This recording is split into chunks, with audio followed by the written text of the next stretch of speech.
despite getting an opportunity for perhaps some tax timing with this income producing asset, at the end of the day the piper will be paid, which is absolutely fair and reasonable. If you make a profit on sale over and above the written down value, then it is taxable revenue. You've had the benefit of some tax timing in the meantime, so it makes good sense that that occurs.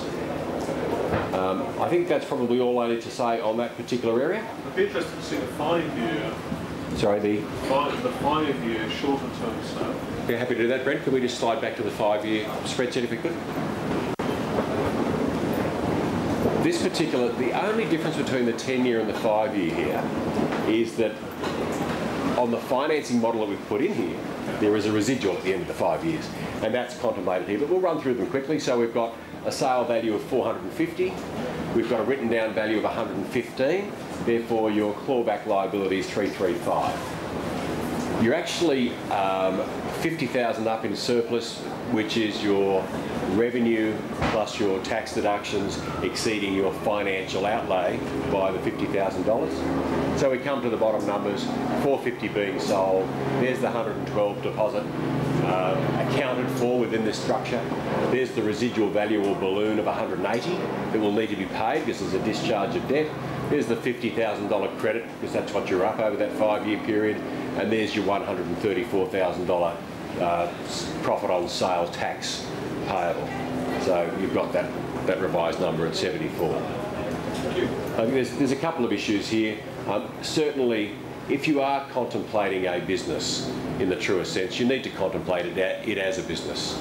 These are good income producing assets. They do have some lifestyle benefit, and that's no different to an investment apartment at Noosa as opposed to a suburban unit block as a development or as an investment.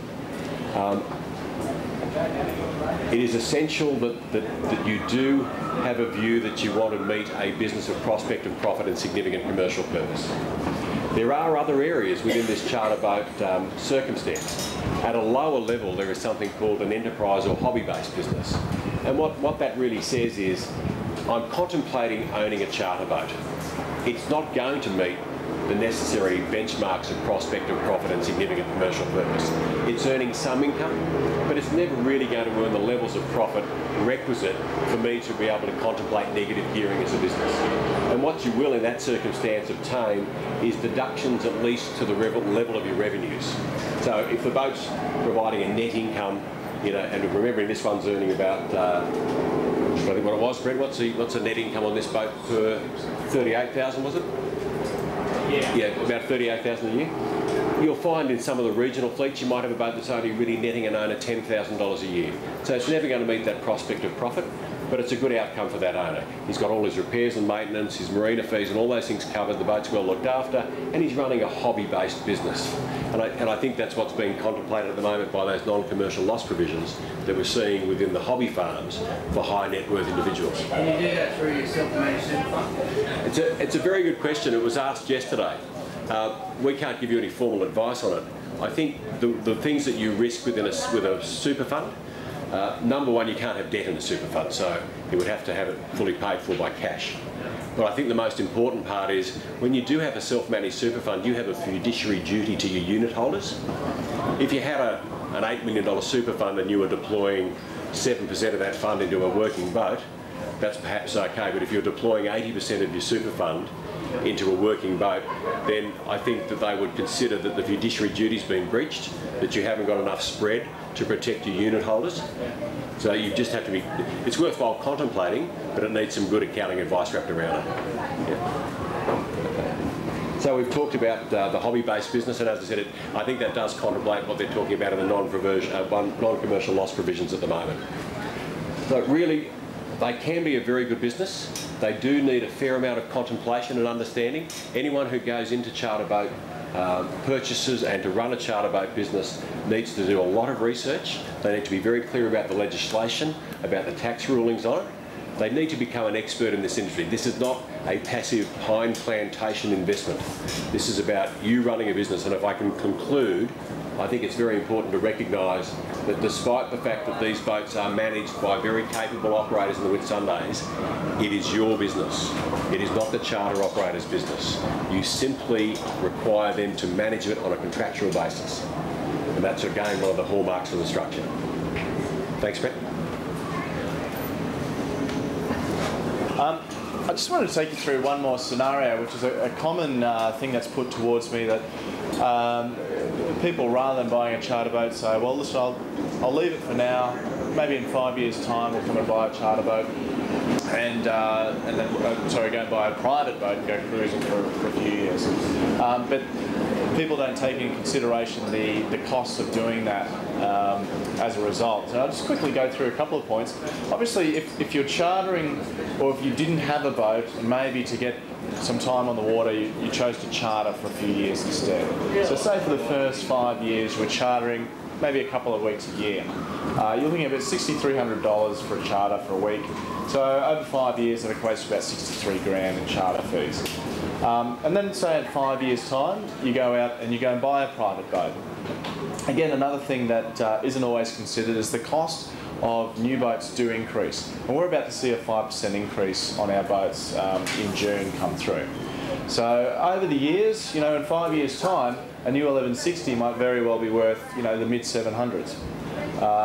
So from that point forward, for the next 5 years, you may have the boat in a marina, and there's associated holding costs with keeping the boat. We budget about 30 grand a year for our syndicate boats. They're a fully maintained program.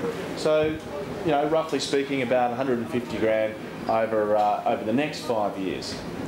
Now, at the end of the 10-year elapsed time, just to compare apples for apples, and if you went and sold your boat, and say we get the 80%, what we're talking about with historical resale values with Seawind, you expect, say, around the low 600s. The boat has cost you 365 grand to go through that procedure if you chartered it and you kept it in a nice marina pen and so on. Now, the difference to where we were before with a 10-year charter boat, you're 156 grand ahead. So that's a difference of 521 grand, which is a significant difference. And there's a whole new boat floating around in there somewhere. So it's just expenses people don't necessarily take into account when they're going through all the options. So listen, that's pretty much it. I just want to recap. Yes, with charter boats you do get personal time on board, 3 or 4 weeks a year plus unlimited standby. And of course, the boats are naturally located in fantastic spots for cruising, and Whitsundays obviously being the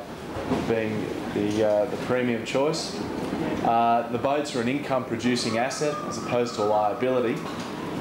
There's significant tax relief at the moment in the form of depreciation, GST, and the 50% investment allowance which has come through. And there's some obvious cost benefit if you're comparing private to charter. So what are you waiting for? Get a boat that works for you. So listen, that wraps up the presentation. That spreadsheet is on the disk, is it? Where to get the spreadsheet? The spreadsheet is not available on the disk. It's not available on our website. Yes. Yeah, there's a page called Charter Investments, and you can download it straight from there. Otherwise, I think we're sending an email out for everyone that attended the seminars with that information. So it'd be worth going through it with your own numbers, though. Yeah. Great. Okay. Thanks very much for joining us.